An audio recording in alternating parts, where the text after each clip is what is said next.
So, alright, what is up mga master? Andito tayo ngayon sa Pagsangan mga master, at ito inaayos ko yung ating camera, no, at malapit na tayo sa Aresa. So pupunta tayo ng Aresa dahil kasali tayo sa Ratsadahan Endurance Challenge 4 ako. So samahan niyo ako rito mga master, at tayo ay sasabak ulit sa endurance ride. Inorganize to ng Team Lakay Laguna, no?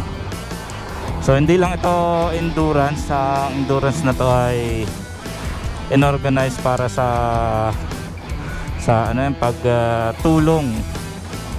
So let's go, samahan niyo ko at tayo pupunta sa venue.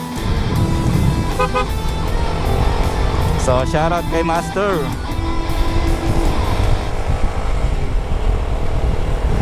So marami na sigurong nandito at eto nagkakabit na ng mga tent. Hindi ko lang alam kung saan yung ating dito. So may sila, may motor show din ngayon, motor show.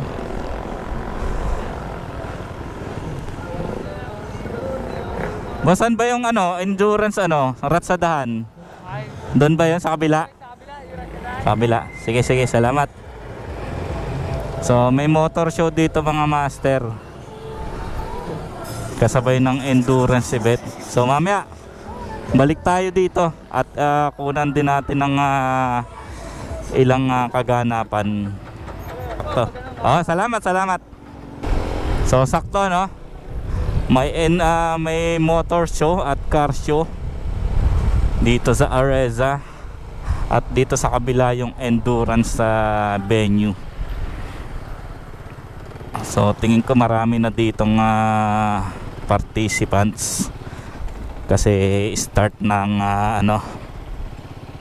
assembly. Ito siguro yun, ito yata yun, ito na nga. So nandito yung mga organizer, kaso saan ang pasok? Sa kabila. So mali ang ating pasok, sa kabila ang ating pasok. So dito yung assembly mga master. Kung nakikita nyo yung balon na yun, balon ba ang tawag doon? May nakikilala ko dito, si Luigi ba yun? Dito muna tayo. Alright. So ayan, update tayo maya mga master pag medyo marami na. So mamaya punta tayo sa motor show at car show sa kabila. Alright.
Ayan mga master, nakapila tayo ngayon dito sa mga booth at kumuha tayo ng form na to, pre-ride inspection form. So kasunod nito ay kukuha tayo ng mga previous na kit nila.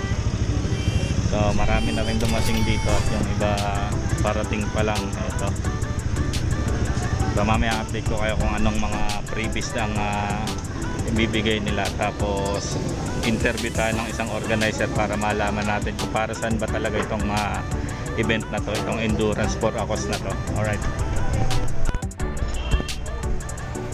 so ito mga master, may nakuha tayo mga freebies sa mga nag-participate dito sa event. So meron tayong riding jersey, meron tayong vest. Ito yung vest nila, yan. Yan, may number, pangalan natin. Tapos sombrero, may sombrerong kasama. At meron din silang tube mask. Yan, meron silang tube mask. So ito, yan, tube mask nila. Tapos may stickers, Pacute Tiwa TV. Tapos yun, shoutout kay Pacute TV, Weekend Photog ang official photographer nila. So shoutout kay Pacute TV. Tapos ito, stickers ng Ratsadahan. At itong passport, ito yung na nakatapos ka talaga na nadaanan mo itong mga checkpoint na to. So alright, so samahan nyo ako dito at tingnan natin kung matatapos natin ito. Alright, let's go.